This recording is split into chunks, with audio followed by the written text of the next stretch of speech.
pengawas tenaga kerjaannya nih seringkali nih nakal, hengki-pengki dia dengan perusahaan.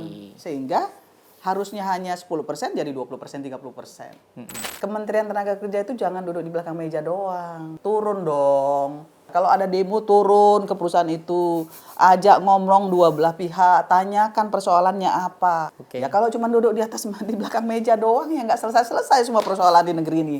Ada 3 syarat untuk disebut pekerja. Ada upah, ada perintah, ada insentif. Berarti ojol itu bisa dimasukkan ke situ sebetulnya, Bu? Oh iya, jangan sampai ada pasal yang bersayap-sayap, pasal yang memberikan ruang untuk bisa di judicial review. Itu yang saya dari awal selalu menyampaikan itu.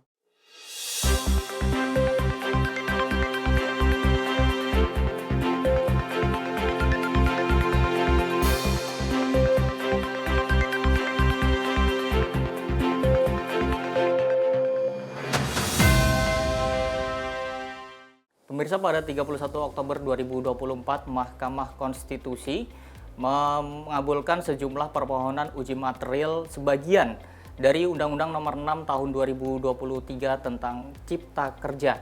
Di mana pada putusan tersebut, Mahkamah Konstitusi meminta pemerintah dan DPR untuk memisahkan klaster ketenagakerjaan dan membahas atau membuat Undang-Undang Ketenagakerjaan yang baru dalam kurun waktu 2 tahun atau maksimal 31 Oktober 2026.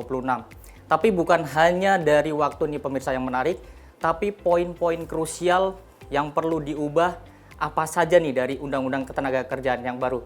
Dan kami hadirkan kepada Anda pemirsa, legislator yang tentunya ikut membahas atau turut sedang membahas dari Undang-Undang Ketenagakerjaan yang baru. Tentunya Anda juga sudah familiar pemirsa dengan Ibu Irma Suryani dari fraksi Nasdem untuk daerah pemilihan Sumatera Selatan 2. Ibu Irma, terima kasih sudah hadir dalam program Kabar Nusantara kali ini. Sama-sama.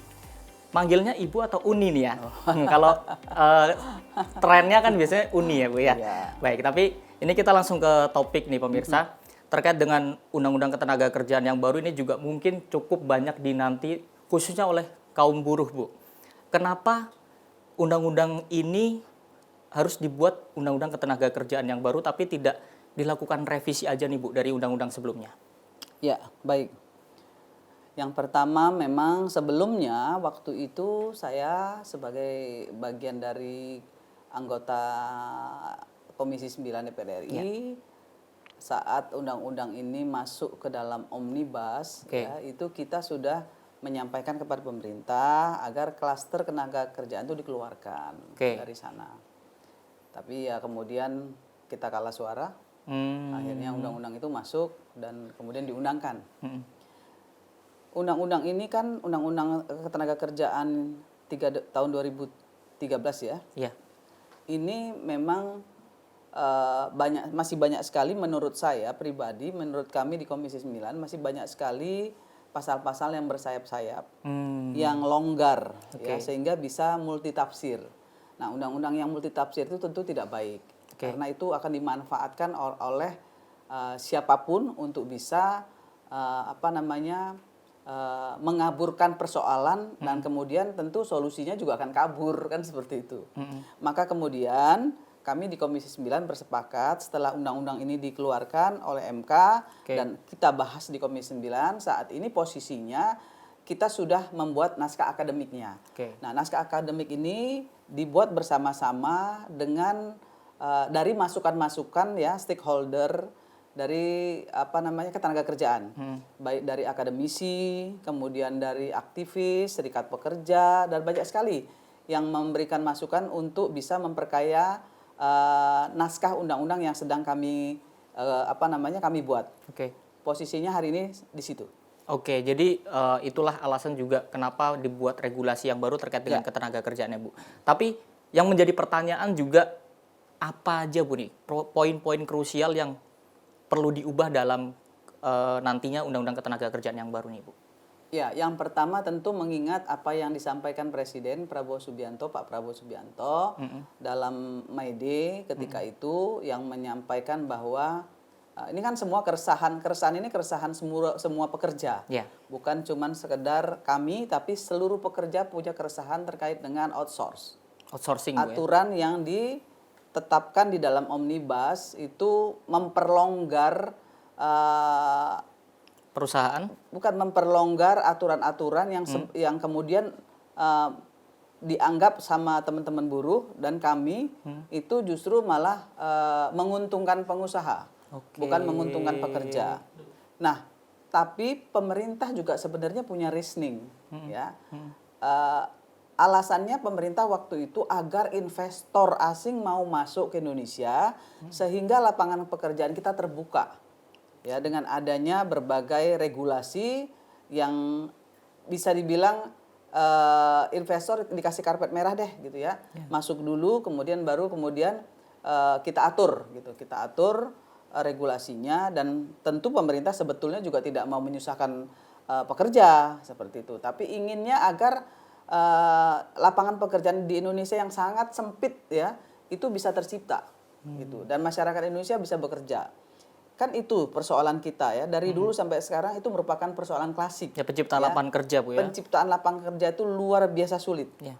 Padahal sebetulnya soal penciptaan lapangan pekerjaan itu bukan hanya domain Kementerian Tenaga Kerja, tapi seluruh kementerian itu harusnya punya kewajiban untuk menciptakan lapangan pekerjaan.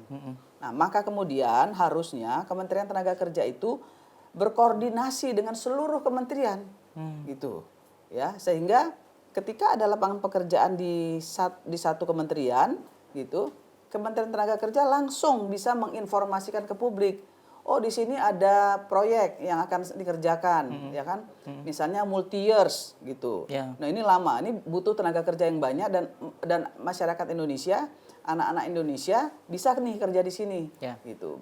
Terus disampaikan oleh Menteri Tenaga Kerja. Syaratnya ini, kemudian yang posisi yang dibutuhkan ini kan seperti itu.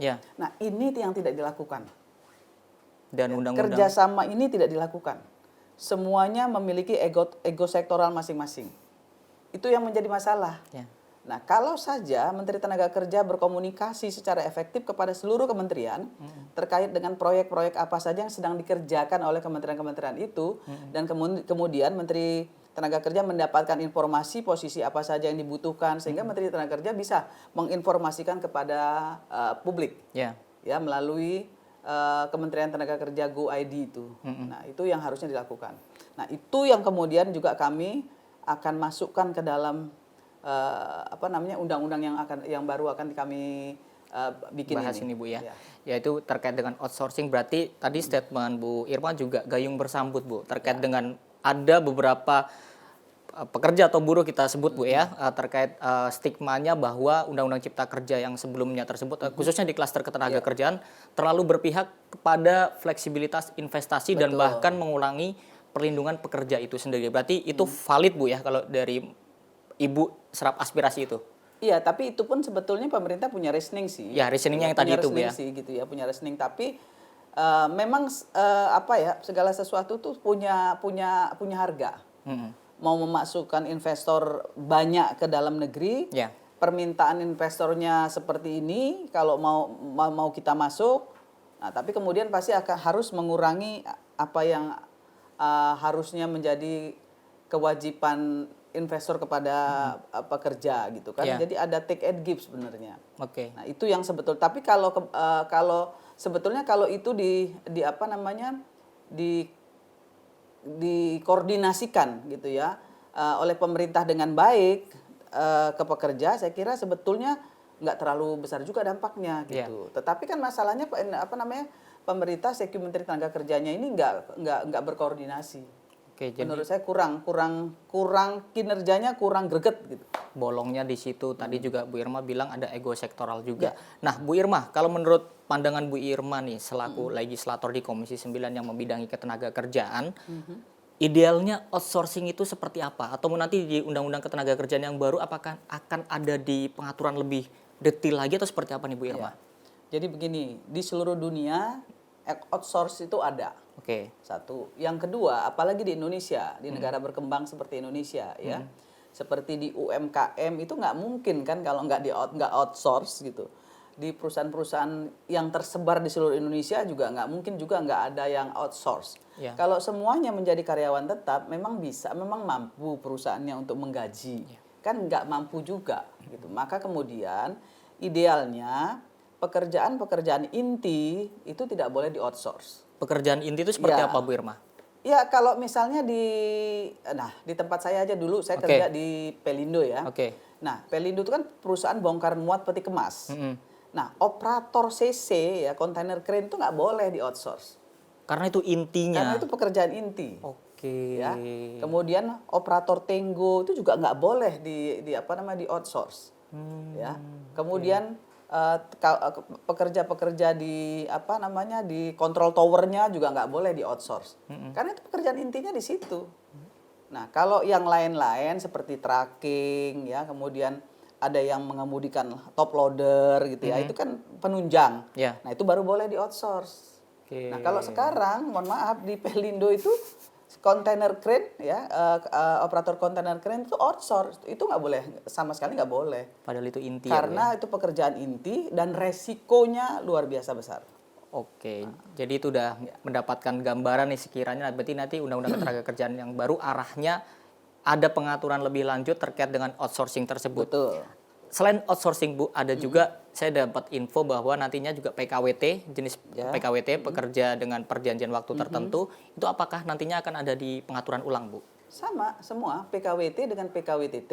Ya. Kemudian juga saya sih juga mengusulkan ojol ini juga harus masuk ke dalam pembahasan. Oke. Persoalannya nanti akan masuk di dalam undang-undang kita, undang-undang ketenagakerjaan, atau mereka punya regulasi sendiri, tapi kami mengusulkan itu. Oke. Karena biar bagaimanapun bagi pekerja itu ada tiga syarat untuk disebut pekerja. Ada upah, ada perintah, ya, ada upah, ada perintah, kemudian satu lagi ada insentif. Berarti ojol itu bisa dimasukkan ke situ sebetulnya Bu? Oh iya, kan ada upah. Ada upah, ada pemberi kerja. Ada pemberi kerja. Ya, kemudian ada pekerjaan. Ada pekerjaan. Ini menjadi angin segar nih Nah, pemirsa. artinya bagaimana kemudian mengkoordinasikan atau kemudian melihat sejauh mana teman-teman ojol ini bisa masuk dalam undang-undang ini masih kita godok. Godok lagi Bu ya? Dari semua akademisi, kemudian teman-teman serikat dan lain sebagainya, masukan-masukan itu sudah kita ramu dan kemudian akan kita bahas nanti. Ya, mungkin di bulan Juli pertengahan ini kita sudah mulai rapat untuk melakukan membahas undang-undang itu satu persatu. Ke sistem kemitraannya mungkin Bu Tapi tidak juga harus di undang-undang ini, bisa juga itu. mungkin dengan regulasi yang lain. Bentuknya peraturan presiden atau peraturan pemerintah itu juga bisa. Jadi kita masih melihat sejauh mana ya hubungan antara mitra dengan pengemudi ojol. Itu juga nanti akan kita lihat. Ya. Plus minusnya seperti apa, kemudian kayak sekarang misalnya kan keuntungannya itu sudah fee-nya kan kalau nggak salah sekitar berapa persen? Kemarin yang terbaru 8% Bu untuk yang motor. Untuk yang motor. Nah, itu kan ada kaitannya juga dengan misalnya mitra itu harusnya memberikan insentif kepada pengemudi ojol di hari raya misalnya kan.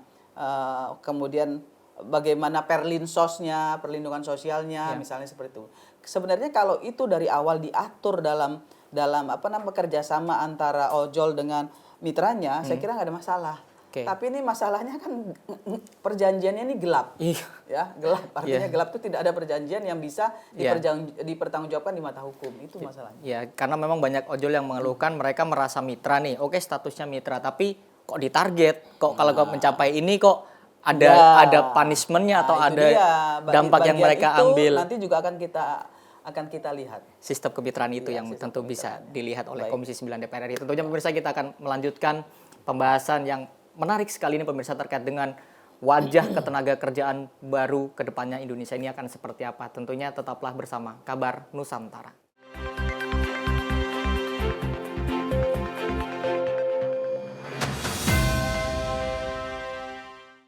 Baik pemirsa, terima kasih Anda masih menyaksikan program Kabar Nusantara, masih bersama anggota Komisi 9 DPR RI, Ibu Irma Suryani. Ibu, langsung saja nih Bu, saya sangat semangat sekali nih membahas ketenaga kerjaan karena memang ini menjadi angin segar yang banyak ditunggu oleh para buruh, para pekerja yang ada di seluruh Indonesia.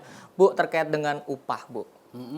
Apakah ini akan diatur kembali formulanya sesuai standar minimumnya seperti apa? Itu dalam Undang-Undang Ketenagakerjaan yang baru nantinya sudah ada bocoran nggak Bu? Akan ada pengaturan itu loh. Oh iya, itu juga bagian yang masuk dalam undang-undang, Oke. ya kan?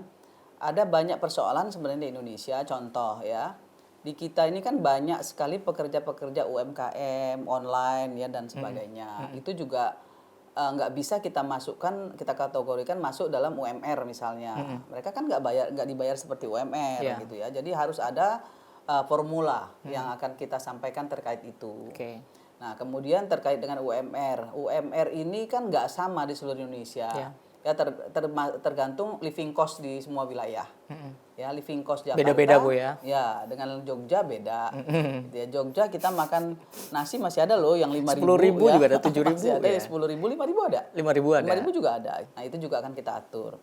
Tapi saya pribadi yang menjadi keresahan saya adalah terkait dengan PHK.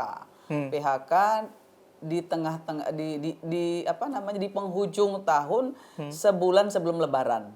Oke. Nah, itu modus. Menurut saya itu modus dan itu nggak boleh dilakukan. Pilot.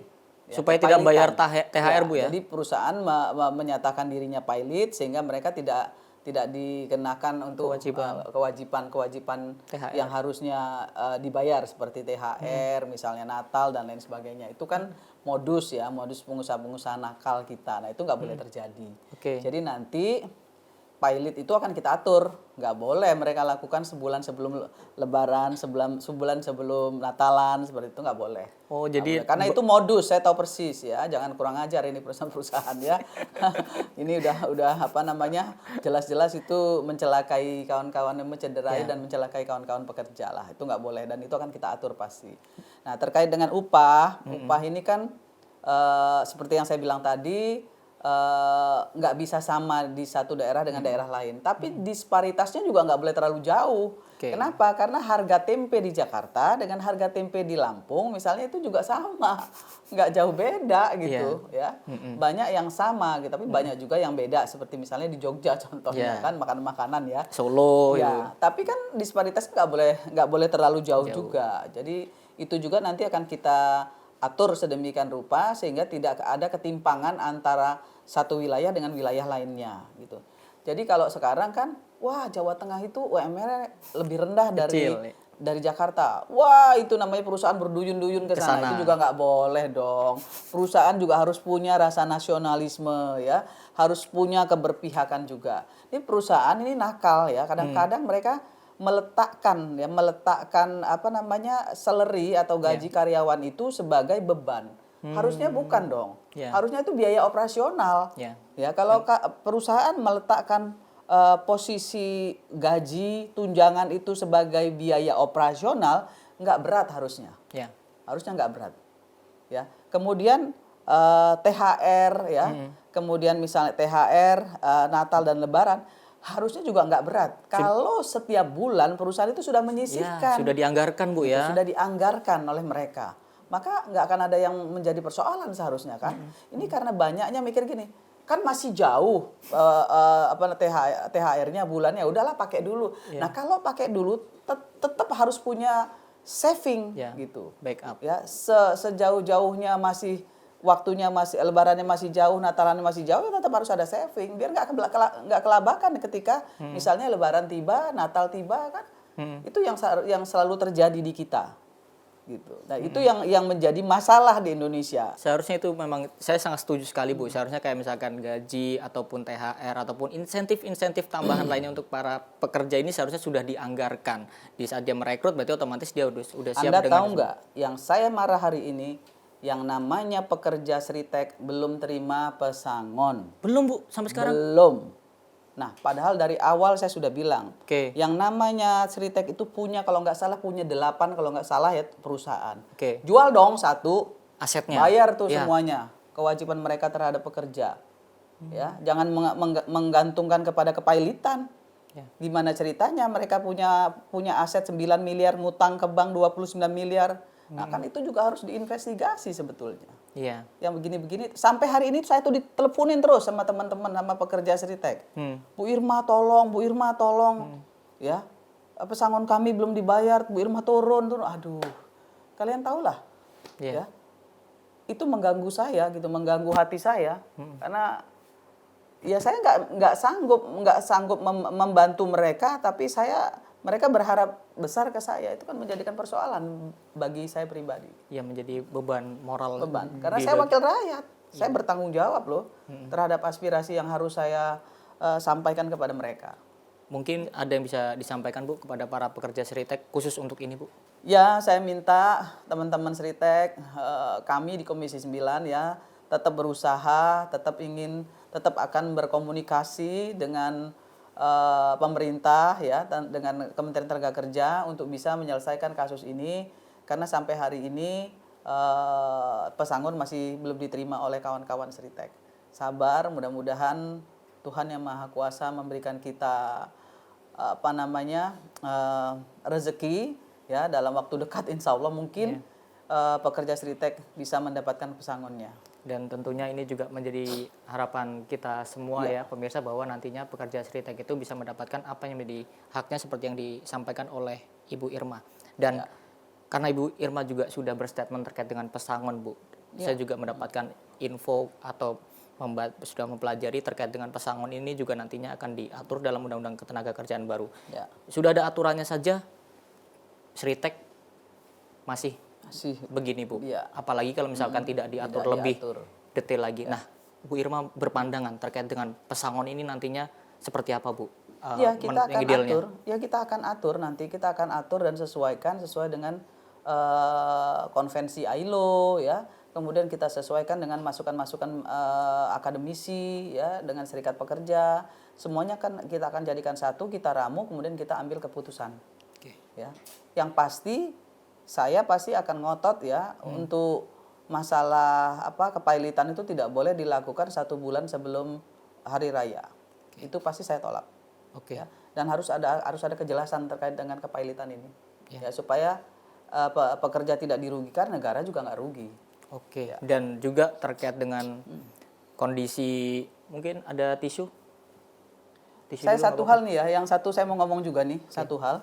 Kemarin teman-teman pekerja keramik itu menghubungi saya karena mereka katanya kemungkinan besar akan terjadi PHK. Ya, karena bahan baku industri ya, gas industri itu tinggi. Gitu ya. Gas industri itu tinggi. Jadi ada kecenderungan akan terjadi PHK. Dan alhamdulillahnya sahabat saya Pak Supmi Dasko itu langsung mengambil peran ya, langsung telepon bahkan Bu ya, bicara ke Pertamina untuk memberikan stimulus sehingga perusahaan-perusahaan itu tidak jadi mem-PHK. Nah, harusnya sebetulnya itu diambil oleh pekerjaan itu harusnya diambil oleh Kementerian Tenaga Kerja. Tapi harusnya itu diambil oleh Kementerian Tenaga Kerja. Kementerian Tenaga Kerja bicara dengan Pertamina gitu ya, pasti harusnya kemudian Pertamina memberikan stimulus, harusnya selesai.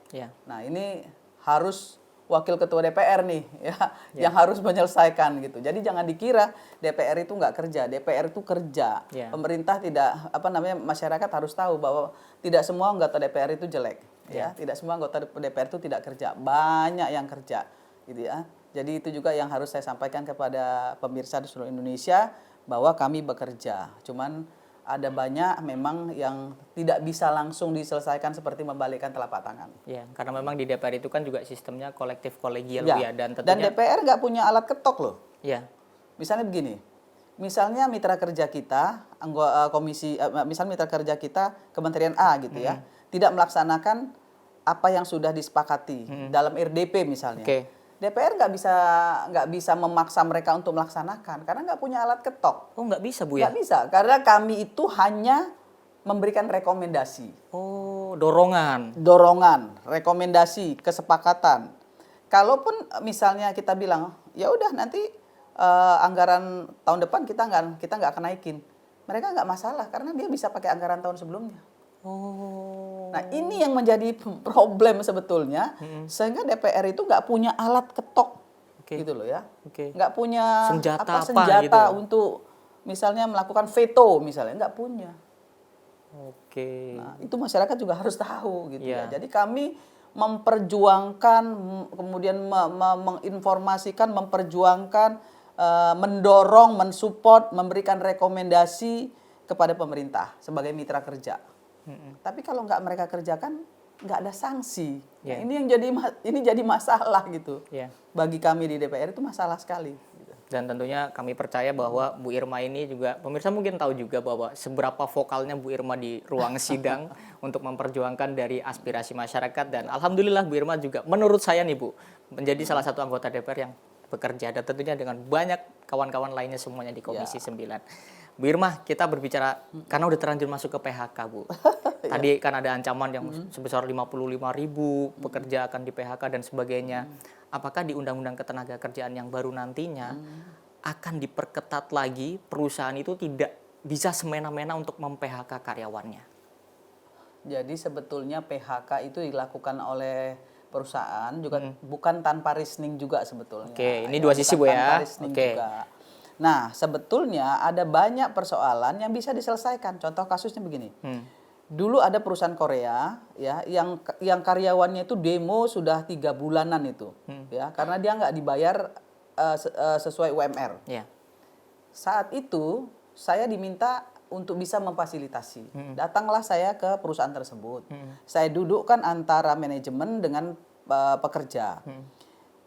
Di sana baru diketahui masalahnya. Ternyata produksinya karena mereka memproduksi pakaian dalam. Itu produksinya hanya 40%. Karena turun. Ya, produksinya turun, pembelinya nggak ada ya, ordernya turun sehingga sampai dengan 40%. Maka kemudian perusahaan bilang, "Kami nggak sanggup kalau bayar UMR." Kalau mau dibayar UMR waktu itu sekitar 3,8 apa berapa gitu. Saya hanya mampu membayar 2,5. Nah, kalau nggak mau terima 2,5 ya kami tutup. Nah, akhirnya saya komunikasikan begini aja. Selama perusahaan produksinya masih seperti ini, pekerja harusnya mau terima. Ya 2,5 itu. Tetapi ketika nanti perusahaan produksinya sudah di atas 80%, perusahaan harus wajib membayar UMR. Nah, ketika saya sampaikan itu kepada perusahaan dan pekerja, mereka setuju. Tanda tangan kesepakatan. Kan selesai persoalan. Jadi pekerjanya juga semangat untuk meningkatkan produksi, perusahaannya juga semangat juga. Jadi ketemu Bu ya. Artinya Kementerian Tenaga Kerja itu jangan duduk di belakang meja doang. Turun dong. Ya, kalau ada demo turun ke perusahaan itu, ajak ngomong dua belah pihak, tanyakan persoalannya apa. Kan perusahaan juga pasti punya reasoning kenapa dia menurunkan tidak bayar UMR. Nah, pekerja ditanya juga kenapa? Tahu nggak kalau produksinya memang turun gitu. Kalau mereka tahu produksinya turun kan harusnya mau daripada misalnya perusahaan tutup mereka ke PHK. Kan banyak sebetulnya yang bisa dilakukan. Ya kalau cuma duduk di belakang meja doang ya nggak selesai semua persoalan di negeri ini. Iya kan? Berarti masih banyak yang duduk di belakang meja Bu ya? Banyak sekali yang masih duduk di belakang meja. Itu yang sebetulnya Pak Presiden kita hari ini kepinginnya semua berkinerja positif, semua harusnya powerful. Gitu. Di tengah ekonomi Indonesia yang sekarang ini terus terang ya sangat tidak baik karena ekonomi dunia juga tidak baik. Gitu. Side effect dari dunia yang bergejolak seperti hari ini membuat kita juga berimbas. Nah, di tengah situasi seperti ini harusnya gitu semua pihak bahu membahu gitu ya. Ada masalah bahu membahu yuk selesaikan seperti yang dilakukan Pak Dasko. Iya, kemarin itu Bu ya. Itu kan sebetulnya bukan kerjaan Pak Dasko. Pak Dasko melakukan itu. Kenapa? Karena tanggung jawab moral beliau. Saya terus terang angkat tangan dengan apresiasi, beliau. Bu, ya? Saya mengapresiasi beliau. Gitu ya. Jadi Wakil Ketua DPR loh ya, turun langsung nelpon, kemudian turun memfasilitasi dan lain sebagainya. Itu luar biasa. Sangat luar biasa. Dan tentunya ini masih menjadi banyak PR. Dan menjadi contoh bagi Kementerian Tenaga Kerja tuh. Supaya jangan Ya, hanya di belakang meja. Jangan bekerja di belakang meja aja. Tetaplah bersama kami pemirsa dalam program Kabar Nusantara.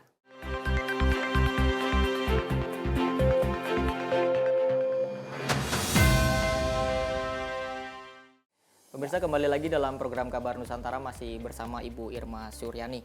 Jadi tadi yang kita obrolkan adalah intinya Kementerian Ketenagakerjaan untuk menyikapi hal-hal tersebut adalah pentingnya komunikasi, turun langsung untuk melihat apa persoalannya dan bisa mengkomunikasikannya. Betul. Oke Bu, ini terkait dengan yang tadi juga sedikit sudah dibahas, kan kepentingan antara pengusaha dan kepentingan para buruh atau pekerja itu kan sering bertolak belakang. Nah, DPR ini kan sebagai penyusun regulasi tentunya bersama juga pemerintah. Nah, pembahasannya itu biasanya seperti apa sih Bu bisa memuaskan dua-duanya ini? Ya kan kita banyak masukan ya. Ya. Masukan dari Apindo ada. Oke. Masukan dari akademisi ada. Masukan dari serikat buruh ada. Masukan dari pengusaha juga ada. Ya kita seimbangkan dong. Nggak boleh juga misalnya buruh bilang pokoknya. Nah, kemudian perusahaan yang punya bolpen, lu mau kerja silahkan, nggak mau kerja lu minggat aja. Kan sering begitu. Iya. Nah, itu nggak boleh terjadi. Maka diatur dalam undang-undang. Oke. Ya. Buruh tidak boleh terpinggirkan, pengusaha juga nggak boleh dirugikan. Nah, bagaimana caranya itu? Ya kita lihat proporsinya seperti apa. Sesuai dengan proporsi masing-masing. Di mana tanggung jawab buruh, ya, meningkatkan produktivitas, meningkatkan etos kerja, itu tanggung jawab buruh. Yeah. Di mana tanggung jawab perusahaan, bagaimana bisa ya meningkatkan produksi tanpa harus mengurangi kepentingan buruh, kemudian perusahaan juga memberikan insentif. Gitu. Insentif. Kalau produksinya tinggi, beri dong insentif. Yeah. Nah, ini kan masalahnya perusahaan sudah untung besar gitu, tapi nggak ada insentif. Tetap aja upah minimum regional. Nah, ini kan sebenarnya nggak boleh. Oke Bu, tapi kalau misalkan dalam pembahasan RUU Ketenagakerjaan ini Bu, supaya mengantisipasi tidak di judicial review lagi, itu seperti apa nih Bu? Ini kan itu tadi, jangan sampai ada pasal yang bersayap-sayap, pasal yang memberikan ruang untuk bisa di judicial review. Itu yang saya dari awal selalu menyampaikan itu. Ketika membuat undang-undang kesehatan pun saya sampaikan. Kita jangan sampai bikin undang-undang ini baru 1 bulan diundangkan langsung di judicial review. Iya. Ya, nothing menurut saya itu. Kerja parlemen dan pemerintah berarti nggak bagus. Kan itu. Nah, maka kemudian sama dengan undang-undang tenaga kerjaan ini. Jangan ada ruang sedikit pun untuk bisa di judicial review. Nah, bagaimana caranya? Ya harus ada win-win. Ya harus ada win-win solution. Yang dari win-win solution itu ya membuat pekerja bertanggung jawab dan perusahaan juga bertanggung jawab. Oke. Itu. Jadi banyak juga yang peraturan-peraturan yang sebenarnya ini menjadi core Bu, itu diatur dalam peraturan turunan atau peraturan pemerintah itu. Nah, apakah ini nantinya akan bisa langsung di undang-undangnya gitu Bu, lebih spesifik di undang-undangnya? Ya, aturannya kan jelas. Setelah undang-undang selesai, diberikan waktu 1 tahun, paling lama bagi kementerian untuk mengeluarkan peraturan pemerintah, peraturan menteri. Detailnya, untuk detailnya agar undang-undang ini bisa dilaksanakan secara baik. Jadi detailnya kan di situ. Kalau undang-undang kan nggak detail. Detailnya justru di peraturan menteri atau peraturan pemerintah. Peraturan pemerintah itu. Makanya jangan sampai nih, kadang-kadang nih kementerian abai. Sudah hampir 1 tahun, udah mau mendekati habis, baru turun peraturan pemerintahnya, baru turun peraturan menterinya. Yang gini-gini itu seharusnya nggak boleh. Gitu loh. Dan DPR itu juga yang sering dikritisi oleh kawan-kawan buruh. Ya mana peraturan ininya, turunannya. Kalau ada peraturan turunannya jelas bisa dilaksanakan. Kalau nggak ada peraturan turunannya kan nanti susah untuk teknisnya dilaksanakan. Peraturan teknisnya juga teknisnya kan adanya di peraturan menteri atau peraturan pemerintahnya kan. Oke, tapi kalau Bu Irma melihat nih Bu, ini kan sekarang juga sedang dibahas nih sejauh pembahasan ini. Oktober harus selesai loh. Oktober 2026 harus selesai. Nah, ini kita lihat flow-nya dulu supaya masyarakat tahu nih sekarang progresnya udah sampai mana, siapa yang dilibatkan. porsinya itu akan berimbang atau enggak Bu? Misalkan dari serikat pekerja, masyarakat, akademisi, nantinya juga ada dari mungkin dari pemerintah atau apanya itu akan Sampai ke ahli stakeholdernya. bahasa pun dihadirkan. Sampai ke ahli bahasa Bu. Iya. Sampai ke Menteri Hukum dan HAM pun dilibatkan. Sampai ke satu kata demi kata itu ahli bahasa itu dihadirkan. Jangan sampai ada yang mislah. Ya, jangan sampai ada yang abu-abu. Oke. Dari satu kalimat ke kalimat yang lain yang bisa kemudian masuk dalam judicial review itu tadi. Makanya jangan bersayap-sayap nih. Harus konkret. Yang normatif. Yang normatif itu. Tegas saja Bu ya. Oh iya, tegas saja. Ngapain nggak tegas? Untuk rakyat kok. Ya berarti kita harus titipkan ke Ibu Irma Insya Suryani. Allah. Ibu Irma juga ini ada tiba-tiba saya keinget Bu. Terkait dengan Undang-Undang Ketenagakerjaan yang baru ini juga yang menjadi menarik adalah pengaturan tenaga kerja asing atau TKA. Oh iya. Nah, itu seperti apa Bu nanti ke Itu depannya juga Bu? akan kita perbaiki secara konkret ya, secara tegas gitu. Karena selama ini kan TKA itu nggak harus bisa berbahasa Indonesia misalnya. Kemudian pekerjaan-pekerjaan inti seharusnya yang ada, yang posisi itu bisa dikerjakan oleh pekerja Indonesia itu harusnya nggak boleh dikerjakan oleh misalnya ekspatriat. Itu juga harus kita atur. Kalau nggak nanti lapangan pekerjaan yang sudah segini nih makin jadi segini nanti. Kan itu yang terjadi. Bersaing di dalam negeri aja sulit Bu, apalagi dengan bersaing dengan orang luar negeri. Tapi jangan salah juga loh ya. Oke. Kadang-kadang pemerintah daerah yang nakal. Oh gitu. Case-nya gimana Bu? Jadi contohnya gini. Oke. Permintaan TKA di suatu perusahaan misalnya di Sulawesi Utara. Oke. Ya, misalnya di Sulut. Tambang. Itu ada satu perusahaan. Ini kan permintaan TKA-nya dimasukkan ke gubernur. Oke, Ya, pemerintah daerah. Gubernur dan Pemprov. Disnaker sana. Ya. Nah, gitu. Nah, ini yang sering tidak cocok dengan apa yang dilakukan oleh pusat. Oh. Gitu. Harusnya kan pemerintah daerah juga kontrol dong. Loh, Iya. ini kan peraturannya begini. Harusnya di satu perusahaan asing hanya boleh 10% ya tenaga kerja asingnya. Nggak boleh lebih dari 10% misalnya.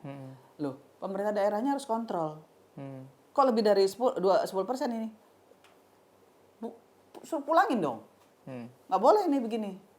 Ini masa pemerintah sekedar jadi driver mobil aja kok Harus orang orang asing. luar. Nggak boleh ini. Deportasi, harusnya kan gitu. Nah, ini kong kali kong juga masalahnya. Baru saya mau nanya Bu, antara kenapa nggak perusahaan dengan pemerintah daerahnya. Pemerintah daerahnya itu yang harus mengawasi. Oke. Kan nggak mungkin pemerintah Kementerian Tenaga Kerja di pusat yang mengawasi. Kan di sana sudah ada pengawas Disnaker. ketenaga kerjaan. Nah, pengawas tenaga kerjaannya nih seringkali nih nakal, hengki-pengki dia Hengki-pengki. dengan perusahaan. Sehingga harusnya hanya 10% jadi 20%, 30%. Gitu. Karena memang mana petantang-petenteng pula lagi orang-orang asing itu di Indonesia. Kan bikin orang kadang-kadang bikin penduduk pribumi ini emosi gitu. Akhirnya terjadi keributan. Dan itu juga sudah terjadi di beberapa Iya, wilayah kan itu harusnya nggak terjadi. Iya. Kalau saja semua stakeholdernya punya tanggung jawab masing-masing. Ya. Dan itu juga banyak yang dikeluhkan Bu terkait dengan pengawasan terkait dengan ketenaga kerjaan saat ini tuh dinilai masih lemah Bu. Mungkin di Undang-Undang Ketenaga Kerjaan ini nanti akan ada pengaturan seperti apa Bu? Harus ada peraturan.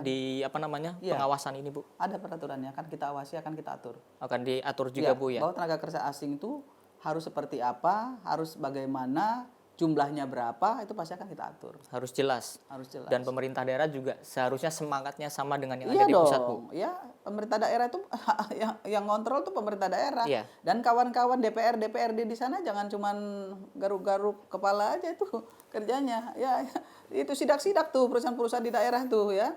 Ya, keluarin dikit taringnya gitu. Jangan cuman sekedar kunjungan kerja doang gitu ya. Sidak itu. Ya. Saya aja MBG ini saya sidak kok. Ya. Karena itu bagian dari mitra kerja kita. Ya. Ini kok dapurnya udah kecil, bau pula. Kenapa? Karena drainasenya nggak jalan misalnya. Saya laporin. Langsung laporkan Bu ya. Ya. Dan itu seharusnya yang menjadi tugas para pengawas dan tentunya juga anggota DPR juga menjadi pengawas bisa terlebih dari itu. Bu, sedikit lagi, apakah misalkan regulasi terkait dengan ketenagakerjaan yang nantinya akan mungkin dalam tanda kutip diperketat, Bu, apakah itu tidak akan mengganggu iklim investasi yang masuk ke Indonesia? Saya kira enggak, kalau itu dilaksanakan secara bertanggung jawab, enggak. Enggak akan? Enggak.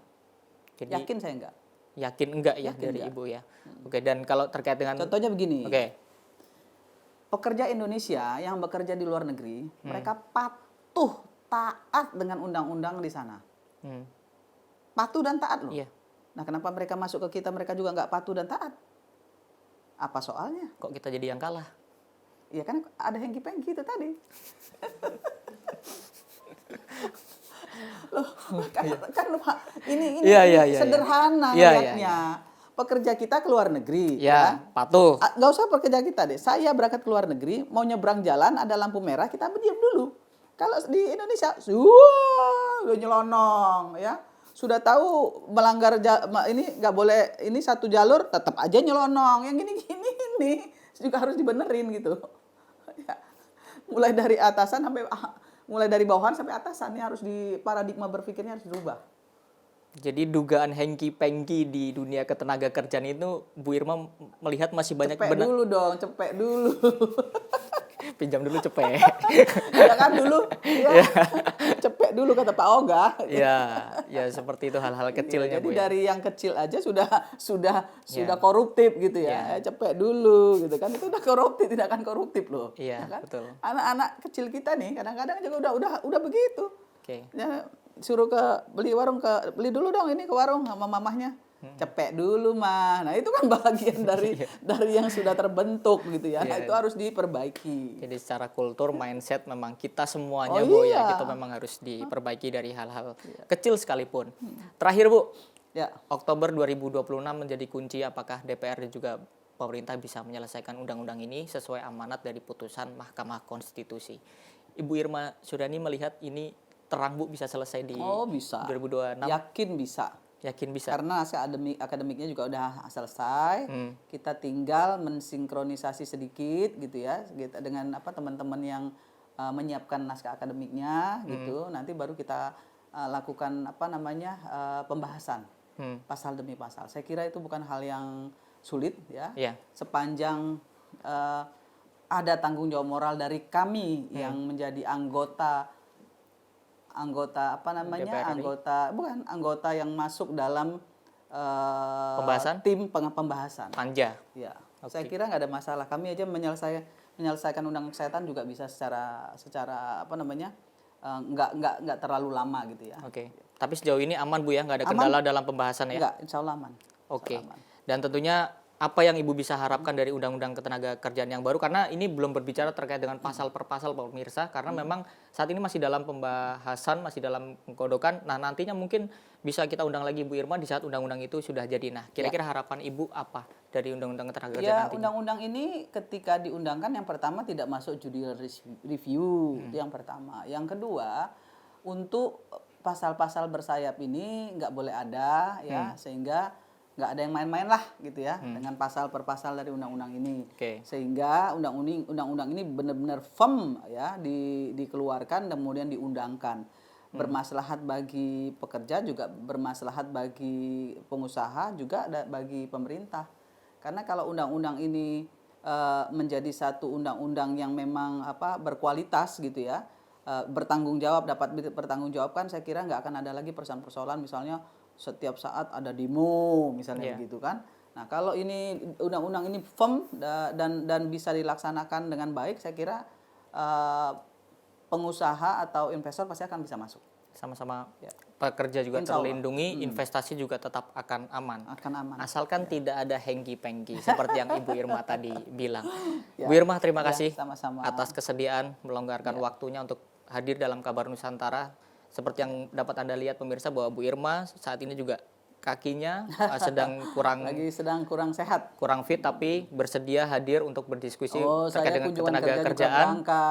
Kunjungan kerja tetap, reses pun berangkat walaupun kaki saya sakit, tapi itu tidak membuat saya tidak melaksanakan fungsi dan tugas saya sebagai wakil rakyat. Membuktikan bahwa Ibu Irma menjadi salah satu yang sangat bersemangat dalam menjalankan apa yang menjadi tanggung jawabnya. Seperti Insya tadi Allah. itu menjadi beban moral. Sama-sama kita dukung pemerintah ya, karena memang situasi ekonomi kita saat ini ya tidak baik-baik saja, bukan karena apa-apa, karena memang situasi ekonomi global yang sedemikian rupa.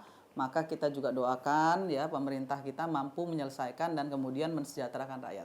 Baik. Itu yang paling penting. Terima kasih Ibu Irma, dan pemirsa Anda dapat komen di bawah ini. Keluhan apa atau aspirasi Anda terkait dengan bagaimana Undang-Undang Ketenagakerjaan nantinya akan seperti apa, Anda dapat komen di bawah ini jika Anda menyaksikan via YouTube, supaya dapat langsung diatensi langsung oleh Ibu Irma, siapa tahu bisa dibawa ke ruang sidang nantinya. Sekian dan terima kasih atas perhatian Anda, dan salam Nusantara. Salam.